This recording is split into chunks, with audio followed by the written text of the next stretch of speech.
Bonsoir à toutes et à tous et bienvenue dans la deuxième partie de Soir d'Info qui reçoit tout de suite le professeur Ousmane Sène du West African Research Center. Bonsoir professeur. Bonsoir madame. C'est vraiment un plaisir de vous recevoir sur ce plateau. Merci beaucoup de m'avoir invité. L'actualité, on la connaît tous, on s'achemine vers la journée du 28 mai, une journée très attendue au sein de l'espace politique, une journée de dialogue politique national. Donc le premier, il faut préciser, sous le magistère du président Bassirou Diomaye Faye. Alors les termes de référence de cette rencontre, professeur, ont été largement partagés pour le rendre justement plus inclusif. Mais il y a à ce jour de nombreux partis politiques qui annoncent déjà un boycott. Que pensez-vous de cette attitude ? Je crois que l'enjeu est suffisamment important pour que ceux qui n'ont pas ou ceux qui ont dit qu'ils ne voudraient pas y aller se fassent violence pour essayer d'être présents au nom de tout ce qu'ils souhaitent faire pour le peuple sénégalais. Parce que dans ce dialogue-là, il y a au moins quelque chose d'extrêmement cher que nous souhaitons, nous tous Sénégalais, en tant que Sénégalais, en tant que patriotes, en tant que citoyens avec tous les droits, mais en tant que peuple épris de démocratie. Qu'est-ce que c'est ? Le climat social apaisé. Parce que, effectivement, les TDR ont été livrés, et d'ailleurs bien libellés, mais l'attaque à des TDR, contexte et justification, déclare déjà le Sénégal comme une démocratie.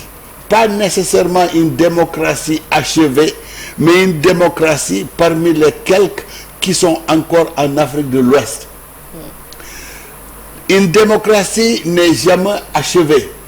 Mais dans notre cas, il y a des sauts qu'il faut absolument qu'on fasse pour pouvoir nous ranger parmi les démocraties majeures. Et je m'explique sur un certain nombre de points. La question à poser, d'abord, c'est le Sénégal en tant que démocratie. Il y a combien de partis chez nous? Plus de 200 partis, madame. Peut-être même 300. Est-ce que, honnêtement, quelqu'un doué de raison et de sens peut dire que ça, c'est une situation gérable pour 17-18 millions de personnes? Même si on était 100 millions, cela ne se justifie absolument pas. Il y a autre chose. En démocratie et dans une démocratie achevée, madame, vous vous réveillez le matin, vous allez aux élections, vous prenez votre bulletin, vous mettez dans l'urne et le soir, tranquillement, vous attendez les résultats. On a eu ça au Sénégal et plusieurs fois. Mais on se pose la question, quel est l'environnement? Quelle est l'atmosphère dans laquelle on baigne un jour d'élection ou quand on est à une semaine des élections ou même en campagne électorale? Il y a le spectre de la violence qui est en permanence ici au Sénégal et qui nous donne des sentiments extraordinaires dans nos tripes. Ne peut-on pas faire en sorte que, aller aux élections, c'est comme aller, on ne fait plus des lettres à la poste, mais comme manger votre thieboudjen ou alors votre kaldou ou votre borokhé tranquillement et aller boire votre thé en vous esclaffant de rire ou de gros rire. C'est possible ça.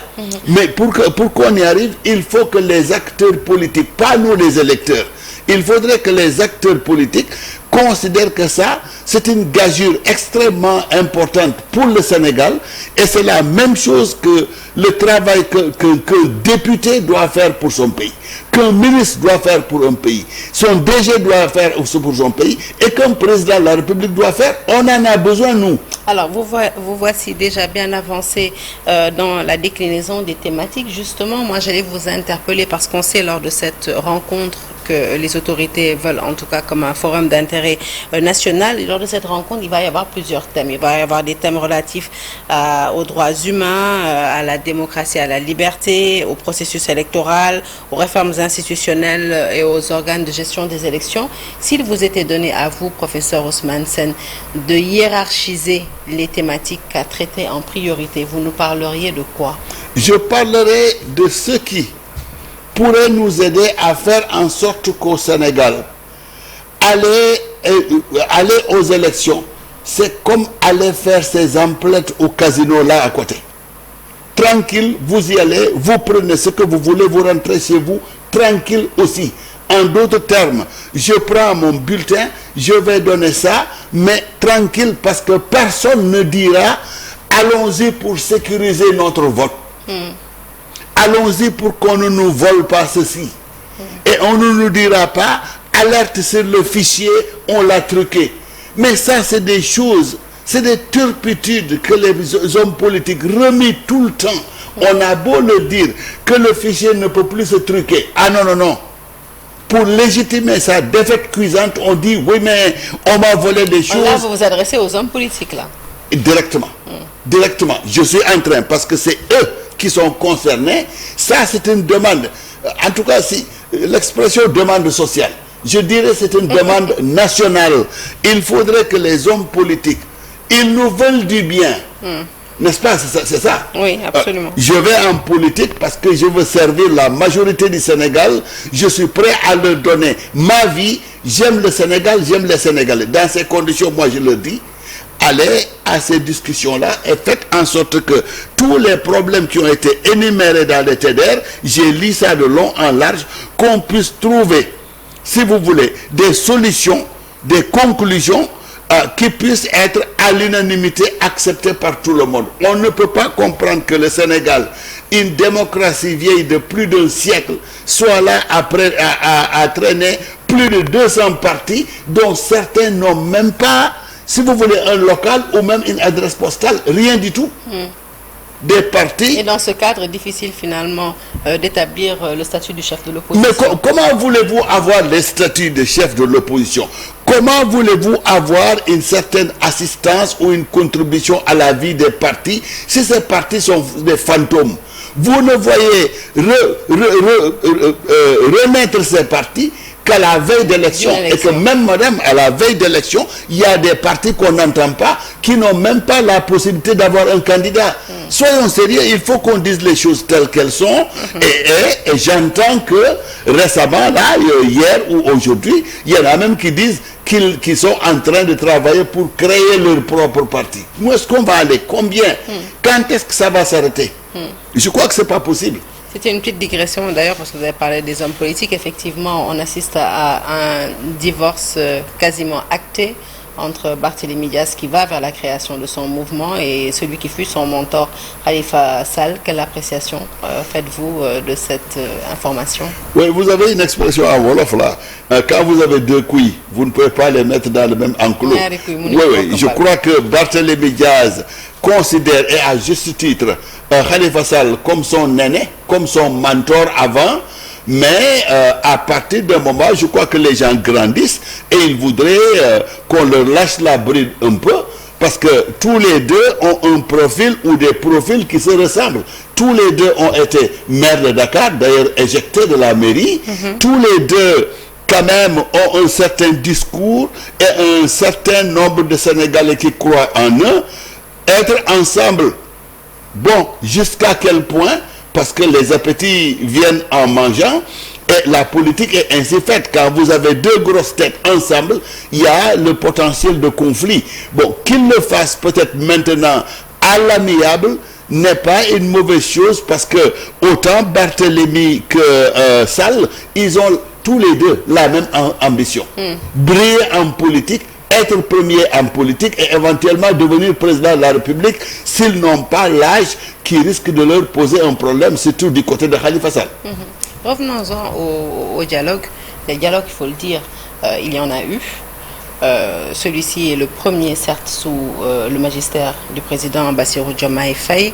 Quelle va être la différence finalement entre, selon vous, entre ce dialogue et ceux qui se sont tenus précédemment? Oui, j'aurais aimé que les gens acceptent d'aller au dialogue, que ce soit des discussions franches et positives et qu'il n'y ait pas trop d'arrière-pensée.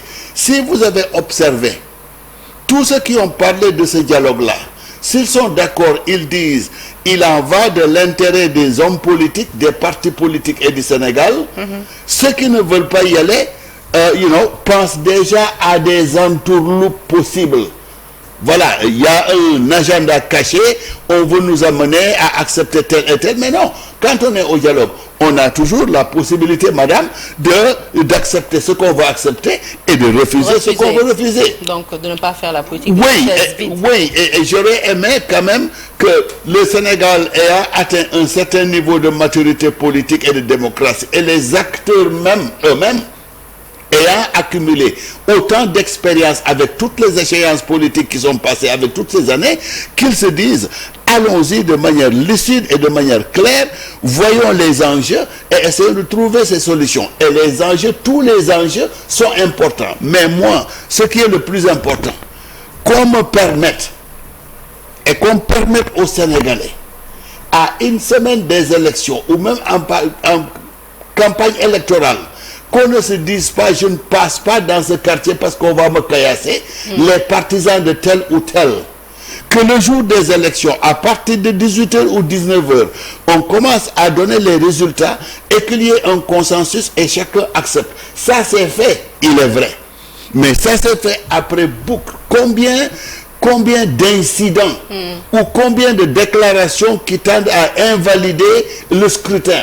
On va me voler mon élection. Allons sécuriser nos résultats ou notre victoire. Oui, il y a eu transport d'électeurs. On nous balance n'importe quoi. Le fichier n'est pas fiable.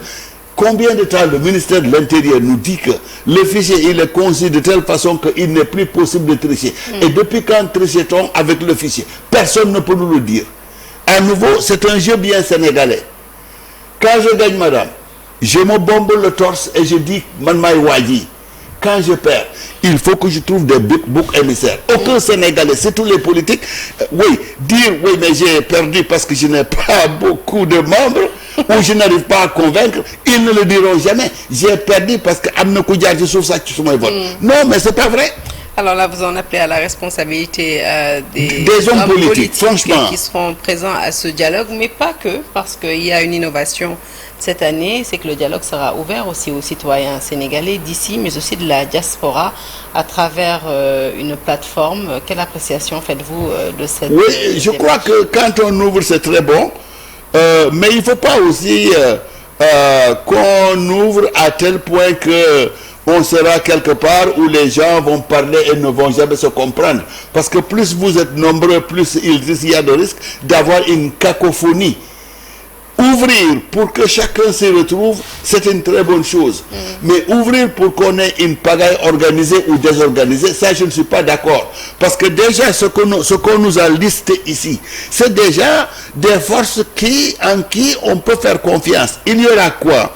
Il y aura quand même les différents acteurs politiques. Si vous voulez, de la majorité comme de l'opposition. Il y aura la société civile, il y aura les différents corps ou les différentes organisations qui sont impliquées. Bon, si on veut y ajouter des électeurs parmi eux, il y a des gens qui pensent bien et qui pourraient peut-être apporter la lumière. Mais il faut qu'on fasse en sorte que ce soit bien structuré, bien organisé et de grâce, qu'on arrive à des résultats qui soient consensuels et que chacun accepte qu'on applique ces décisions. Surtout sur un point sensible. Lorsqu'il sera décidé que désormais,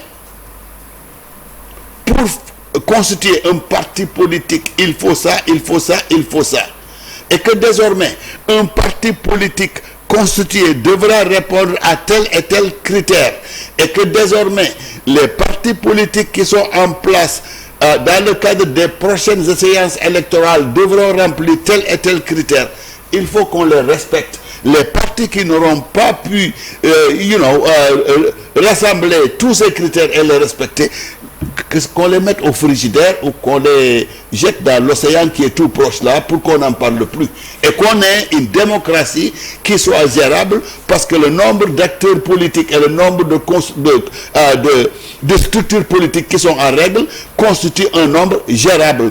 300 c'est excessif, 200 c'est excessif, il faut réduire. Qu'on revienne à des proportions absolument mesurées. C'est toujours un plaisir de vous recevoir, professeur Ousmane Sène, sur ce plateau. Merci. Merci d'avoir répondu à l'invitation et voilà, on vous souhaite permettez-moi de vous remercier pour votre français très limpide, mais je le disais l'autre jour, quand vous êtes en Wolof, c'est tout aussi limpide et il n'y a pas des scories des autres langues qui envahissent votre discours.